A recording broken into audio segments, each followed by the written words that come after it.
अब देखना क्या है, पंजाब के अंदर चुनाव है, सभी तैयार रहो। अब इस तरीके की बारात तो कहीं भी आ सकती है। जब कहेंगे मालिक तब ये तमाम एजेंसीज आ जाती हैं। और ये तो मैं थोड़ी कहता हूँ, पूरा विपक्षी दल कहता है कि इस प्रकार से पूरे देश के अंदर हो रहा है।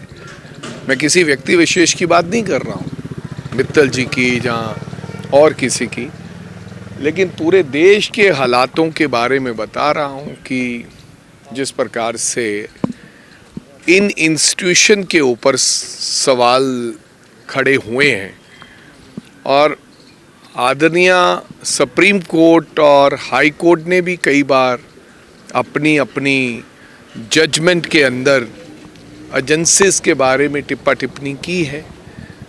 तो ठीक है, ये सिलसिला अब तो देश को पता है। ये सब कुछ समझ लो, यहाँ ईडीआई वहाँ चुनाव आ रहा है कि राघव चड्ढा को सुरक्षा दे दी गई है, दिल्ली में उनको कवर दे दिया गया है, पैरामिलिट्री फोर्सेस दे दी गई है, पंजाब ने विड्रॉ कर लिया। तो क्या कहेंगे? बढ़िया हो गया है, एक विड्रॉ कर लेता है, दूसरा दे देता है।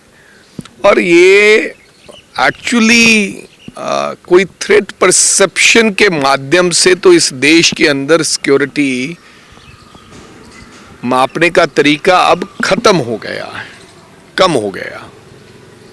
अब बीजेपी ज्वाइन करो, जो मैंने पंजाब में देखा है, एक साथ ही में ज्वाइनिंग का पटका डालते ही वहां से 2 स्कॉर्पियो सीआरपीएफ की भर के या सीएसएफ की भर के निकल जाती हैं। और पंजाब के नेताओं का इसका थोड़ा वो पुराना कल्चर भी है, टेररिज्म के समय का। कुछ लोगों को तो रियली थ्रेट परसेप्शन है, कुछ लोग तो नेतागिरी सिक्योरिटी के लिए करते हैं। तो मेरे कहने का मतलब है, पहले भी यहां से Z+ सिक्योरिटी दी गई थी और पला वो बड़ी बड़ी कारकेट में गाड़ियां थी, अब उन्होंने दे दी है। तो मेरे को लगता है ये कोई नई बात तो नहीं है। पंजाब के हमारे बहुत से साथी हैं जो कभी एमएलए भी नहीं बने, उनके पास 12-12 जवान सीआरपीएफ के हैं। और कभी कभी तो जब हम किसी इधर उधर बैठे होते हैं कोई प्रोग्राम में, तो हमें ही लगता है कि ये कौन आ गया भाई, कोई बड़ी चीज है ये आ गई। तो ये तो है ही, बीजेपी में जाओ। और चर्चाएं जो छिड़ गई हैं कि पंजाब में दिसंबर में चुनाव हो सकते हैं, तो भाई साहब ये तो चर्चाएं छिड़ नहीं गई। ईडी आई है, सीबीआई आई है और इनकम टैक्स आई है, तो समझ लो कि चुनाव नजदीक है। तैयारी है? हाँ, आप भाई सबको ही तैयार रहना चाहिए। सौरभ भारद्वाज ने ट्वीट किया और कहा कि जो अशोक मित्तल के यहाँ रेड हुई है, इसके पीछे राघव चड्ढा है।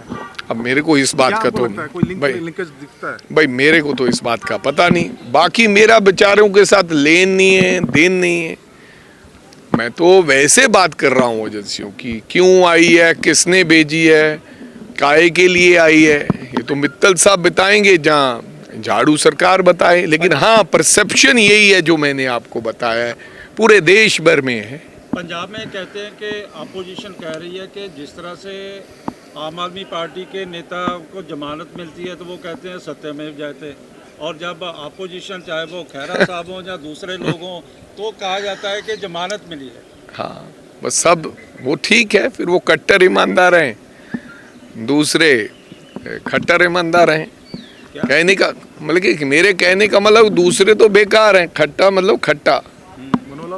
नहीं, खट्टर साहब हमारे आदरणीय मंत्री हैं, उनके बारे में कैसे कह सकता हूँ। अच्छा, बीपीआई मेरे कहने का मतलब अपनी अपनी विचारधारा है, अपनी अपनी बात है। हर बंदा अपने आप को कहता है कि मेरे जितना बड़ा कोई संत नहीं है।